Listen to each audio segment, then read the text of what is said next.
박정문 변호사, 박지원 변호사, 김태현 변호사님 함께하고 계십니다. 가장 낫다는 것은 우리가 좀 겸손해지려고 하는 거죠.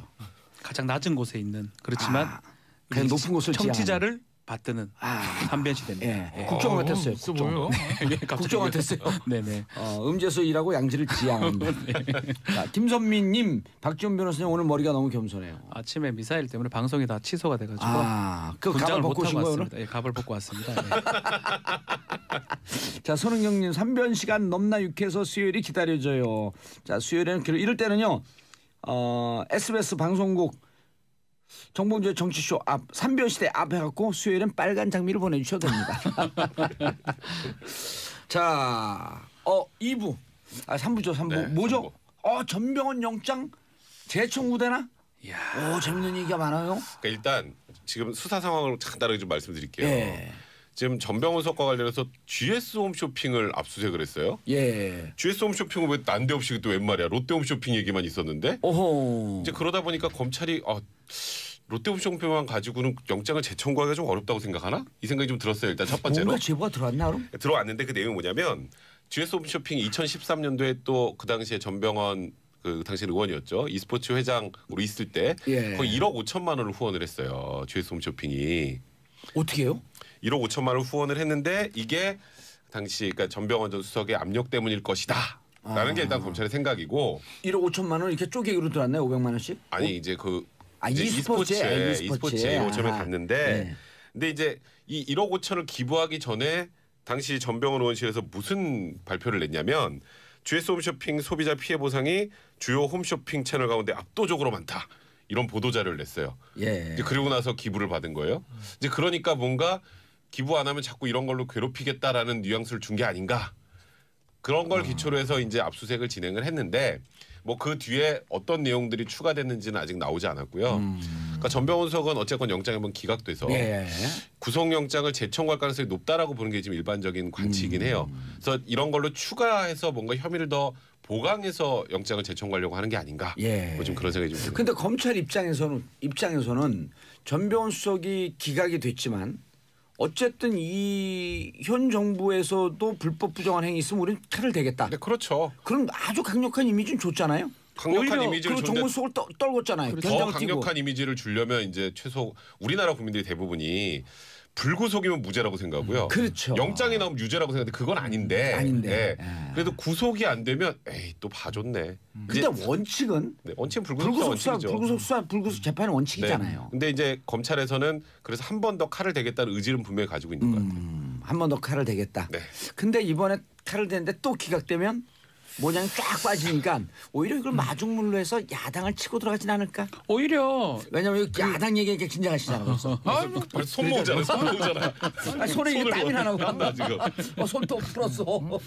오늘 제가 지난주 기억이 안 나는데 지난주 와서 이제 지난주 빠졌잖아요. 지지난주 그랬어요? 네, 지난주 나왔고 지난주 나와서 제가 그 말씀드린 거 아니에요? 전병헌 전 수석의 그 수사 그거에 대해서 저는 사사정은 딱 두 개가 생각난다는 거죠. 전병헌 최계관으로 이어지는 이 정치권에 대한 사정랑 육참골단 차도살인 제가 말씀드렸잖아요. 육참골단 차도살인. 그러니까 뭐 의도든 아니든지 간에 청와대 입장에서 보면 그게 의도된 거냐. 어쨌든 전병헌 수석을 내줬습니다.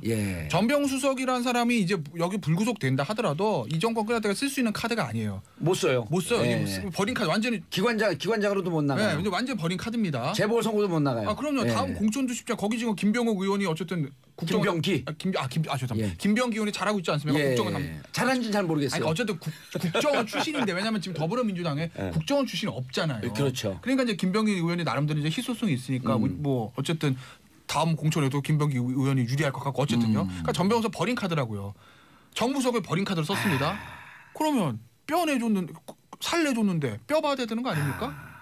그래서 검찰 입장에서도 야당에다가 강력한 사정 드라이브를 하는데 이 전병헌이라는 이 카드만큼 좋은 카드가 없다라는 거죠. 그렇죠. 그러니까 항상 모든 정권이 그래요. 항상 정권이 야당을 치기 위한 마중물로 썼다라고 그렇다기보다 육참골단인 거 말씀드릴게요. 왜냐면요. 육참골단이 어려워요.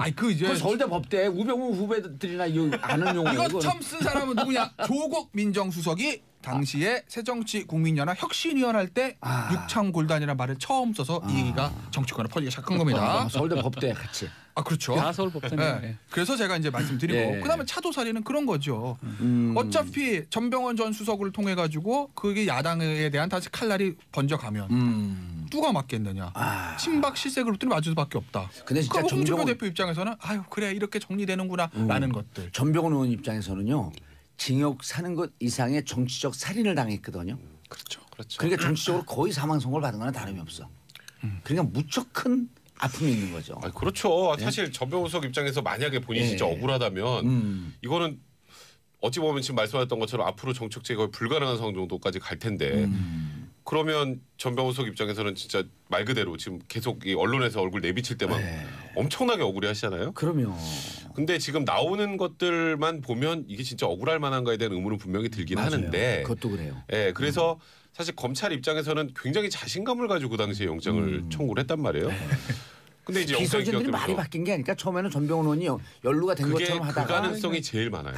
제가 지난주에 진술 증거 위주로 갔다면 갑자기 증거는 없거든요. 네, 진술 증거만 가지고 있었는데 진술이 바뀌어 버리면 굉장히 당황스러운 거죠. 그래서 사실 GS 홈쇼핑을 또 압수한 게 지난주에 예. 삼변시대에서 그대로 얘기했습니다. 사실은 저 같은 경우는 영장 발부 가능성 또 영장 청구를 바로 해야 되는데 예. 영장 청구가 한 이틀 3일이 늦어졌거든요. 예. 긴급 체포도 바로 할 수 있는 상황인데 안 했는 거는 왠지 이 사건은 정말 쉬우면 쉬운 사건인데 뭔가 혼란에 빠졌을 가능성이 크다라는 생각을 했었고 처음에 자신만만하게 아주 들어갔는데 자신만만했죠. 이게 확 바뀌어? 그리고 진술이 바뀌었나? 명찰을 뗐습니다. 예. 견장. 정무수석 명찰을 떼고 지금 돌아. 명찰의 견장. 견장을 떼고 군대 갔다 돌아왔는데 온 사람 왜 이래 이게? 그 상황이었는데 영장이 바로 안 들어왔는 거는 뭔가 검찰의 수사에서 혼란이 생긴 게 아닌가. 아니나 다를까 아마도 추측컨대 그 전 보좌진들이 진술을 바꿨을 가능성. 홍준표 대표의 그 윤승모하고 똑같은 역할을 한 사람들이 있을 거라고 생각이 좀 돈을 듭니다. 건넸다. 그건 기억이 나지 않나. 내가 받았다.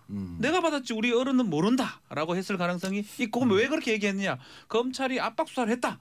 이렇게 얘기한 게 법원 영장 발부 과정에서 보인 게 아닌가. 그래서 판사 입장에서는 이렇다면 뭐 증거가 없는 거거든요. 그러네. 그럼 풀어줘야 되는 상황이 아니었냐 생각이 듭니다. 이게 뭐 정보에 근거한 건 아니고 추정인 제가 거죠? 뭘 알겠습니까? 이게 변호사가. 그냥 추측하는 겁니다. 제가 아무것도 몰라요. 설득력 있어요. 아무것도 모릅니다. 설득력 있어. 대구 분이 이런 그 설득 이런 그 추정을 하니까 그쪽은 배신자라고 욕을 먹는다면서요? 좀 고향에 가기가 좀 두렵습니다. 아니 김태현 의원 그 의원이 의원이 좋아요, 이거. 벌써 아니 여기 그 의대 나왔나? 아니 여기 김태현 갈 때 그 고향에 같이 가면 괜찮아요. 진영이 비슷해지니까. 예, 따라가든지 뭐 하든지 하겠습니다. 저기 예. 박지훈 변호사 어머니가 제일 좋아하는 사람이 저라는 거 예. 아니겠습니까? 맞습니다. 예. 아들을 바꿀 순 없잖아. 아들 요즘 아들 얘기보다 저 얘기를 더 신뢰하신다는. 왜 그렇게 얘기하냐고 혼나고 맨날 박지훈 변호사. 그럴싸하다고 김태현 변호사 말이 항상 그리고 그렇게 말을 이게 하세요. 또 예. 그 스펙도 좋잖아요. 우병우 예. 후배. 스펙보다는 네. 자 그런데 전병헌 어제 한국일보 특종? 네. 그건 또 뭐예요? 야, 이게 참 재밌는 건데요. 이제 검찰에서 예. 구속영장 청구서라는 거를 이제 법원에 보내잖아요. 예. 이 사람 구속해 주세요. 어허. 그러면 이제 법원 안에 있는 이제 그 직원이 예. 요 구속영장 청구서 위에다가 고문 할인 있죠. 그걸 꽝 찍어서 발부 기각 이렇게 해가지고 위로 올려요. 판사한테 영장 전담 판사한테. 그러면 판사가 발부를 할 땐 그냥 여기다 발부의 도장을 찍고 기각을 할 땐 기각의 도장을 찍어서 본인이 이제 쓰는 이유를 붙여가지고 이게 다시 검찰로 가요. 아, 그 원본이네. 그건 어떻게 조작할 수 그렇죠. 없는 그러니까 거예요. 근데 이게 참 묘한 게 예. 발부에 도장이 찍혀 있었는데 발부 예. 전병헌 수석 영장 발부에 딱 찍었는데 요거를 화이트로 지우고 기각에 찍어가지고 아, 내려보냈다는 이거 용지를 거예요. 다시 보내주세요. 이럴 수는 없으니까. 그러니까 없으니까 오호. 화이트로 지워가지고 내려보냈다는데 제가 영장 많이 하는 이제 지금 형사 재판 많이 하는 판사들한테 전화를 해봤어요. 이런 경우가 있냐? 아니요. 자기도 처음 봤어요. 그러더라고요. 야. 거기다가 심지어 이렇게 중요한 사건인데 예. 하루에 한 건 영장 실질 심사하는데 뭐 여러 개 쌓아놓고 엉뚱한 데 도장 찍은 것도 아니고 예. 그래서 일단 추측은 제 영장 전담 판사의 추측입니다. 예. 정말 이게 단순 실수라면 자기는 믿기지가 않고 아마도 무언가 처음에는 발부 쪽으로 결정을 했다가 이제 본인 마음이 바뀌었건 뭐 어떤 다른 이유건 간에 기각으로 바꿨다는 거예요. 이거는 그렇게밖에 볼 수가 없다는 거예요. 그러니까 강부영 영장전담 판사가 발부 쪽으로 결심을 했는데 무언가 어떤 이유로 이제 사정 변경이 있었다. 아니, 그러니까 본인이 판단하다 이게 발부인가? 발부 했다가 아니야 기각이야. 요 가능성이 일단 제일 높다 이렇게 제일 높고 얘기하더라고요. 예. 또 다른 가능성 한국일보에서는 한국일보는 혹시 무언가 외압이 있었던 게 아니냐, 외압 법원 내 얘기면서? 외압 혹은 정치권의 외압이 있었던 게 아니냐에 대한 의문을 표시하는 거죠. 그러니까. 저는 단순 실수 가능성 없다고 봐요. 단순 실수 가능성 왜냐면요. 없다. 이거 이 들으신 청취자 한번 잘 들어보세요. 네. 국회의원 선거든 예를 들어서 우리 청취자분들은 일단은 김태현 네. 변호사한테 별로 이렇게 지지 보내지는 않아요. 아니 그렇죠. 네. 네. 좀 문자 올라나요 또? 네. 요즘 가리잖아요. 하도 욕이만 하고. 아니 올려주세요 그냥 뭐 딱. 네. 아니라는데요. 네. 어쨌든 네. 우리가 선거하러 들어갈 때 1번 찍었다 아니 지우고 2번 찍고 안 이런 하잖아요. 경우 없습니다. 네. 이걸 실수하는 거는 진짜 드문 일이에요. 뭐 물론 뭐 예를 들어서 뭐 여러 개 쌓아놓고 막 찍다가 발부 하다 기각이 어이구 이럴 수는 있지만 한 건이었다면서. 이거 단 한 건인데 뭘 실수하기 실수 전 전혀 아니라고 보고 그러면 마음이 바뀐 거라고 저는 봐요. 근데 역시 뭐 두 가지 마음에 바뀐 요인은 여러 개가 있을 수가 근데 있으니까. 마음이 바뀐 것도 두 가지다 이제 저 가능성을 백 변호사가 지적을 해줬는데 두 가지다 제가 이제 반대 놓은 걸 드릴게요. 방송의 공정성을 위해서. 예를 들면 내가 마음이 바뀌었다. 발부했다가 기각. 그런데 이게요. 일반 형사재판 판결 쓰는 거는 형량 같은 거 마지막에 바뀔 수도 있어요. 왜냐하면 합의서 들어오고 막 이러면 그래 뭐 실형하고 집행 예. 바꾸고. 근데 이건 영장 발부입니다. 예. 심리 다 끝나 더 이상 검찰이나 변호사 서면 들어올 것도 없어요. 근데 초짜도 아니고 영장 서울중앙지법 연장 병담판사가 발부 딱 하다 내밀까 하다가 아니지 하고 무슨 이유로 생각을 바꾼다? 이것도 좀 이상하고. 그럼 전화인데 지금 뭐 때가 어느 때인데 뭐 법원 고위층이나 정치권이나 뭐 청와대 이런 데서 야 기각으로 하지?라고 전화한다. 그것도 사실 좀 그것도 이해가 안 가요. 21세기에 좀 분명한 건 제가 그 네. UPH하고 좀 알잖아요. 예. 그 많은 또 후배들이 있고 네. 절대 외압 없어요. 근데 그건 분명해요. 이거는 외압은 아니에요. 그러니까 두 가지다. 상식적으로 생각을 해도. 근데 두 가지다 아닌 논 건 이런데 예. 또 반대 논거를 드리게 되면 사람이 이상한 생각하는 건 일이야. 바뀔 수도 있는 거고 예. 그리고 또 외압이라는 것도 전혀 없다고 볼 수도 없는 거니까 뭐 전화하는 거 예를 들면 예. 그러니까 제가 긍정적 부정 다 말씀드려 저도 답을 모르니까 아니 이거는 어떻게 보세요? 뭔지 이제 모르겠어요. 보통 3명 있잖아요. 영장 전담 네. 판사가. 네. 근데 이제 지금 국정농단 사건이 워낙 중요하기 때문에 본인이 판단하지만 주위의 의논을 안 할 수가 없다는 거예요. 근데 그렇다고 해도 심리를 혼자 하기 때문에 제일 잘하는 게 그렇죠. 강부영 영장 아, 이거 전담 보나마나 판사인데. 발부했는데 주위 얘기를 들어보니까 형님들이 예, 옆에 영장 부장하고 예. 그런데 야 이러이러한 권순호 농도는 어떻게 뭐 책임질 거야? 오민석 예. 판사가 그럴 가능성도 있을 수도 있죠. 신광렬 부장한테 보고. 그러니까 일단 저는 일단 근데 법원은 단순 실수라고 지금 발표를 외압은 했어요. 빼는 게 맞는 것 같아요. 외압을 받을 상황도 아니고요. 아니 예를 들어서 내부에서 논의하면서 아니, 생각이 그러니까 조금 더 바뀌었을 가능성이 그럴 가능성이죠. 그런 게 좀 있을까? 뭐 이런 좀 이상한 하나 뭐 이상해요. 이런 얘기들 예를 들면 참 공교롭게도 예. 김관진 실장하고 저기 임관빈 예. 이름 비슷해가지고 김관진 김관진 임관빈 예. 아이고 이 두 사람에 대해서 둘 다 관자가 있었고 난 네. 관제수가 있는 줄 알았거든요. 관운이 어쨌든 관운 좋았죠. 뭐 많이 올라갔어요. 그 두 사람이 신광렬 형사수석부장의 구속적 부정 풀어주지 않았습니까? 예. 그 영장 누가 다 발부했을까요? 강부영 판사가 발부한 사람이에요. 특히 김관진 실장 같은 경우에는 예. 김관진 실장 강부영 판사 발부했습니다. 근데 신광렬 부장이 풀어준 거예요. 구속적 부심에서. 예. 만약에 우리 봉도사가 정봉주가 정병원 수사를 가정해 보시고 예. 구속됐습니다. 표정 안 좋아지셨어요, 갑자기. 그럼 어떻게 하겠어요? 구속적 부심 칩니다. 야 강부영 판사가 발송했던 김관진 실장 영장 신광렬 부장이 기각했는데? 구속적 부심 풀어줬는데 나도 한번 해보지 할 수 있다고요 그건. 만약 구속 당연히 했을 거예요. 아마 그런 데서 이것도 몽심경에. 구속적 부심 갔다가 또 풀리면 어떡하지? 왜냐면 두 사람 기수 차이가 엄청 나거든요. 한 10기수 차이 나니까. 여기는 13기수 차이가 신광렬 부장은 형사 수석 부장이고 수석부장. 이 19기. 강부영 부장 판사는 부장은 단독 판사니까 32기. 그냥 강부영 판사가 그런 데서 부담을 느꼈을 가능성도 있는 거고 가능성이에요. 그리고 설득력이 예. 있네. 아, 진영이 그래요? 틀린 같은가? 예? 진영이 진영이 틀린 데도 설득력 있어요? 진짜 설득력이 있네. 예. 왜냐하면 그런 가능성도 있고 그 김관진하고 임관빈하고 연동을 시키니까 좀 가능성이 아니면 보이네. 예. 제가 이제 외압이란 건 네. 뭐 청와대에서 어이 강 판사 없던 걸로 하지라든지 뭐 대법원장 이런 개념이 아니라 강판 당하고 싶나? 그러니까 그런 걸 이야기하는 게 아니라 불가능한 아까 제가 얘기죠. 그런 말씀 드렸잖아요. 법원의 기류가 조금 바뀌는 건 아닌가. 너무 구속적으로 예. 구속영장을 야, 많이 누가 발부했다. 검찰이 주면 다 찍어주냐? 원래 불구속사 원칙인데 예. 그런 법원의 기류 변화 이런 것들이 알게 모르게 그러니까 구집 변화 외압이라는 건데 그런 분위기 변화를 감지한 거 아닌가 뭐 이런 가능성도 근데 생각합니다. 그게 유독 전병헌 수석 때부터 이게 적용이 됐다? 그렇게 되면 이상해요. 야당 쪽에서는 이거 좀 뭐 외압이 있었던 거 아니라 충분히 비판할 수 그래서 있거든요. 하나만 더 말씀드리면요. 네. 이 강병원 어쨌든 전병헌 전 수석 영장 기각으로 예. 가장 그래도 한숨 돌리는 사람은 저는 최경환 총리일 것 같아요. 굴이 나간다 그러는 거 네. 아닙니까? 예. 최경환 경제부총리 뭔가 바뀐 것 같은데 야 전병헌 수석도 안 나왔는데 나오면 완전 야당 타람 얘기할 건데 이러지 않을까 하는 느낌? 아니 아주 제가 기발한 순간적으로 들어오는 착상인데 자작극은 아닐까 하는 생각이 듭니다. 네. 누가? 딱 찍었다가 네. 지우고 어차피 발부 안 할 건데 네. 기각 네. 해놓고 일부 한번 해보는 거야. 그리고 슬쩍 흘려 이거를 그래서 마치 외압이 있는 검찰에 넘어갔나? 그러면 저 같으면은 넘어갔어요. 몇 번씩 그러니까 이거 한 없던 번 걸로 이건 없던 걸로 이거. 그러니까 근데 아니, 뭔가 이상하긴 이상해요. 저는 세 가지 경우의 수 중에 네. 외압은 빼고요. 네, 외압은 없었어요. 실수 저도 이거 외압 아니라고 실수 아니면 마음이 바뀐 거예요. 아니 바뀌었을 그러니까 요 수 있죠. 기류 그러니까 예. 너무 우리가 많이 발부했다. 외압을 했다가는요. 제가 판사라면 녹음해놨다가 예. 전화 왔다 예를 들어서 오. 녹음해놨다가 완전히 아이폰일 경우 녹음이 안 되잖아 또.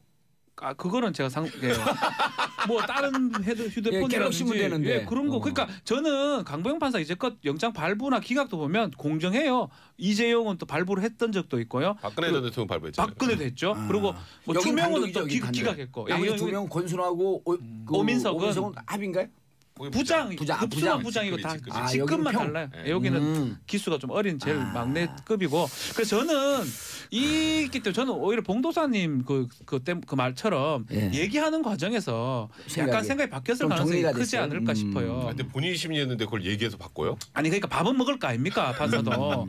그리고 세 명이서 같이 먹는다 그러면 은근슬쩍 이거 어떻게 좀 의문 있지 않습니까? 아니 무슨 밥을 먹어요? 새벽에 나왔는데 영장이 밤 간식은 먹을 거 아닙니까? 무슨 밥을 먹어? 사발면 먹던 거 같더만 그때. 우리 사발 먼저 먹는데 얘기 좀 하자. 아니 어떡하지? 막 기각. 중요한 이거 날릴까? 사건이니까. 잡을까? 이런다고요? 아 중요한 사건이 그러니까 그거 굳이 그 네. 뭉개고 새로 찍었는 거 네. 우리가 설명을 하자면 아니, 이런 그렇다는 게 거죠. 있잖아. 이런 게 밤에 감정이 쫙 해가 그러니까 12시 전에 딱 보니까 이건 발부야. 발부야. 딱 찍었어. 네. 근데 새벽 되면서 사람에 대한 아니 연민의 약간 정 센치해지면서 밤에 센치해져고 딱 연애 편지 쓰고 아침에 보면 너무 창피하잖아 이게. 그러니까 막 찢어버리거든. 그러니까 새벽 3시에 경험이세요? 보니까 이건 아닌 것 같은데. 이거 진짜 모르겠어요. 정말 진짜 뭐 이상해요. 알다가도 모르는. 근데 확실한 거는 마음의 결정을 내리고 찍고 그다음에 이유를 쓴대요. 발부건 기각이건. 왜냐하면 여기에 도장만 찍어서 보내는 게 아니라 그렇지. 왜 여기다 도장 찍었는지 설명해서 보내는 그렇죠. 거잖아요. 이유는 별게 도저히- 없으니까 사실 영장은. 그렇죠. 그러니까 참 이해가 안 되는 그 거예요. 미스테리입니다. 미스테리. 2015년도에 동국장의 장세주 회장이 횡령, 배임, 뭐 상습 도박이었는데 그때도 파이트. 그때 똑같았어요 이거랑. 그리고 재청구를 해가지고 결국은 영장이 청구된 그러니까 사례가 이래서 있습니다. 얘기가 나오는 거예요. 지금. 그러니까. 왜 지금도 어쨌든 시세 중에 한 사람 정무원 정무수석 예. 그때는 또 재벌. 재벌 장세주. 그때 몇 년도죠? 2015년으로 제가 알고 있습니다. 2015년. 예. 이때는 이게 뭐 법원에 솔직히 우리끼리 지금 얘기지만 외압이 번질하게 들어가고 그럴 때 아니에요. 예? 참 그 진짜 정권에서 알수 그랬잖아. 없어요. 잘 알잖아. 얘기해 보세요. 저요? 좀 모르죠. 근데 재밌는 거는 제 기억에 그 당시에 장세주 동국장 회장의 영장 기각됐을 때 담당 부장이 당시에 중앙지법 공정조세 형사부의 한동훈 부장이었거든요. 한동훈 부장이요? 네, 그 당시에 지금 특검. 네. 그래서 한동훈 부장 그 당시에 뭐 전론사장. 굉장히 막 반발하는 그런 멘트도 나오고 했던 걸 기억이 나는데 이번에 전병헌 전 수석이 특수일부잖아요. 거기 담당한 3차장도 한동훈 차장이에요. 그냥 그냥- 3차장이 한동훈 차장인데. 네. 그 산하에 있는 무슨 거죠. 엑스파일 얘기하는 것도 아니고. 뭐 그렇다고 해서 뭐 그냥 얘기한 거예요. 그렇죠. 아니 그러니까 이상한 사건은 이상한 그 사건. 이상한 사건이 그냥 아니에요? 미스테리한 일이에요. 이상한 사건이라고 덮어놓으면 안 돼요. 그럼 이상하죠. 삼전 시대가 있을 이유가 없는 거죠. 이상하죠. 예. 근데 어쨌든 지금 검찰은 강하게 반발하는 것 같긴 해요. 내부 기류가. 음. 그러니까 GS까지 확 치고 그리고 들어가면서 확 벌리겠다는 거거든요. 이거를 또 언론에 흘린 것도 검찰이 아닌가 뭐 제 생각입니다. 이것도 그렇죠. 이거 뭐 영장 누가 예. 받았어요? 이게 법원에 갔다가 법원에서 검찰로 오니까 법원에는 없어요 이게. 그렇죠. 흘릴 수 있는 건 검찰밖에 없어. 아, 그럼 검찰에서 흘린 거네. 그렇죠. 이거 지금 뭐야? 그러니까 법원으로 갔다가 아. 검찰로 다시 왔으면 이게 갖고 있으면 검찰이 흘린 거죠. 예, 그렇죠. 알겠습니다. 그래서 연관이 되는 연관 검색어 최경환 네. 떴어요. 드디어 나오신답니다. 오. 이제 뭐 왜? 다음 달 5일 아, 정도. 이제는 이제 발부가 안 될 가능성 아까 얘기했던. 근데 그거보다 그거보다. 최경환 의원 같은 경우는 갈 곳이 없어요. 아, 그러니까 예를 들어서 출국 정지됐나요? 일단 당에서도 사실상 버림받았죠. 어. 거기까지는 알아서 하시고 예. 그 다음 거 우리 뭐 예를 들어서 검찰 뭐 법무부 아니면 이런 예. 특검이나 합시다. 약간 이런 쪽이잖아요. 이런 건 아니까 검찰에서 싸게 갑시다. 싸게 에이, 갑시다. 뭐 싸게 뭐 그럴 수 있는데 예. 근데 최경환 의원이 이제 처음에 강력 반발하면서 이건 난 이런 거 수사에 응할 수 없다고 잠적해서 넣었잖아요. 그 동대구에서 뭐 탈북하겠다고 막 이러고 그랬는데 이제 그럼 이제 검찰이 또 안 나오면 뭐 우리 체포해야 될 것 같아요. 긴급 체포해야 될 것 같아요. 이게 나는데 이제 일단 의원이기 때문에 불체포 특권 있잖아요. 예. 불체포 특권이 있는데 이게 딱 예를 들어서 체포 동의안을 이제 국회 보냈다고 생각해 보세요. 지금 더불어민주당은 전원 찬성, 예. 체포 찬성이죠. 예. 국민의당 전원 찬성. 제가 보기에 바른정당도 전원 전원 찬성. 찬성. 자유한국당도 제가 보기에 절반 이상 찬성이에요. 찬성. 그리고 그걸 또 이거를 기권하겠죠. 방탄을 할 게 없어요. 방탄이고 뭐. 아니 체포 동의서 네. 받아본 정두원 의원이 나와서 얘기를 하더라고. 이건 100% 된다. 네, 거기다가 옛날에는 72시간을 버티면 없어졌다가 다시 이제 기각, 재상정이 되는데 예. 그 국회법도 바뀌었잖아요. 네. 그리고 최경환 의원 입장에서는 현실적인 판단을 한 건데 아까 이제 백 변호사님 얘기를 하나 더 붙이면 본회의가 9일 날 끝납니다. 12월 9일. 8일 끝나요. 8일인데 예. 얼마 안 남았거든요. 검찰 입장에서 보면 굳이 만약에 체포영장 바로 나와 이게 구속영장이 아니니까 그렇죠. 이거 굳이 뭐 체포동에 붙일 필요 없어 며칠 기다리면 됩니다. 예. 그러고 나서 9일 10일 날 청구하면 돼요. 그러니까 최경환 의원 입장에서 보면 버텨도 의미가 없다라는 거죠. 예. 오히려 버티면은 아니, 그럼요. 국민 밉상이 되면서 그것만 이미 뭐. 네, 어차피 다음 달 5일 날 출두하기로 하지 않았습니까? 예. 버티면 본회의 끝나고 체포영장 청구하면 그럼 9일 10일이라고요. 그렇죠. 며칠 차이도 안 나요. 그렇기 때문에 최경환 의원은 아마 현실적인 판단을 한 거죠. 당에서도만 넣은 게 아닌가. 나가라. 그렇죠. 아 그리고 예. 변호사하고 이미 나가라 이제 하고 있으니까. 변호사하고 협의하고 있으니까. 그렇죠. 근데 그러면 여기는 어떨까요? 이거 정면 한번 돌파. 버텼기 때문에 구속영장 발부될 가능성이 그건 모르겠어요. 저는 일단 높지 않나 구속영장 싶은데? 청구는 무조건 할 것 같고요. 예. 높죠. 뭐 일단 금액도 1억이고 뇌물이에요, 이거는. 뇌물이니까. 뇌물이고. 예. 거기다가 뭐 지금 이현수 그 국정원 기조실장이나 예. 이병기 원장이 100%예요. 완벽하게 또 자백을 근데 해서 혐의가 예. 100% 저는 이상 이거는요. 아닌가 싶은데요. 예스인지 노인지 바로 밝혀질 수도 있을 것 같은 예. 게 왜냐면 이현수 전 기조실장에 돈 어디서 줬습니까? 그랬더니 경제부총실에 가서 줬다고 그러거든요. 그러니까 어디서 다른 장소에서 만났다고 하면 그거를 그 따지기가 쉽지 않은데 알겠습니다. 제가 안 가봤지만 경제부총실